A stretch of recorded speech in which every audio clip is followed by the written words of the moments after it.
Alright guys, this is somewhat surprising. I don't think at 5:45, I don't think that you expected to be here as the class winners today. But the Windward Mercedes had what apparently was a fuel pump failure with 3 turns to go. And that gives you guys a unexpected but pretty sweet victory. How was your BMW today? It was a handful. I mean, to be honest, it was a handful. I don't think we certainly didn't have the car that had the outright speed to win. But I think, Madison had a great start, which gave us track position. And then I think the guys up on the pit stand did a fantastic job keeping us ahead of the strategy. And, that's important here. From a place that's nearly impossible to pass, to come from 7th and win is... it's a pretty big achievement and a pretty good day. We're really happy about it. The balance was great in the clean air. Now, I don't think we didn't quite have the outright pace, but what pace we were running, the car was really great to drive, and it was, you could run it for quite a while. And so we set the car up, I think, the best that we could. And so, I mean, we were close at the end, and then we got a little bit lucky, but you'd rather be lucky than good any day. Yeah, last year you guys were very, very strong with the Lamborghini. Due to the lightning, Bryan never got in the car, and Madison drove the whole way. Still finished 2nd, I believe, after all that. I mean, but obviously very, very different cars out there. Now, Bryan, can you describe what you were thinking when you saw Alice basically slow down on the last lap there?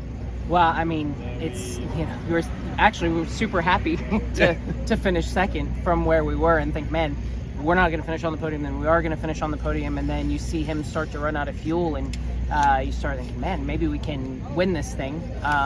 Then you go to pass him around the outside in the marbles, and then I think, man, I'm going to crash and end up 6th. So, talk about highs and lows and highs and lows. But in the end, it's today we were fortunate. We had a great crew, great guys, doing a great job, and it fell our way today.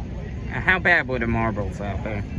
They were bad. I mean, when you run a race this long, green, no opportunity to sweep, a short track, it's inevitably bad, but you don't ever really notice until you go yellow. Once you go yellow... Notice until you go yellow, or unless you're trying to battle with somebody and get around. I never, on the start of the race, I battled for the first 4 corners, and then never had to battle anybody else. So I never had the chance, or never got forced out, and so it was always online, but you knew that you didn't want to end up out there. Yeah, Madison, if I remember correctly, after the first stop, you were pretty much right at the front of the class out there, but it seems like you guys had a relatively bad pit stop on the second one that dropped you down the order a little? We were just playing a different strategy with when we were going to pit. We didn't want to be out there on really old tires for a while, and so we made an extra stop. That way we would have better tires for a longer amount of time, thinking that we'd make up what we did in pit lane. So this was effectively a 3-stop race for you guys instead of 2? Yeah. All right. Makes sense given the sheer amount of tire wear that we saw in practice, especially yesterday and during the pilot challenge race earlier today. Absolutely.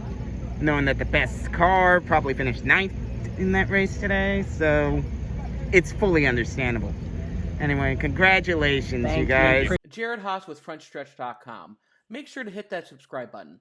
Also, check one of those 2 videos out that we have right beside you. Visit Frontstretch.com for more great content.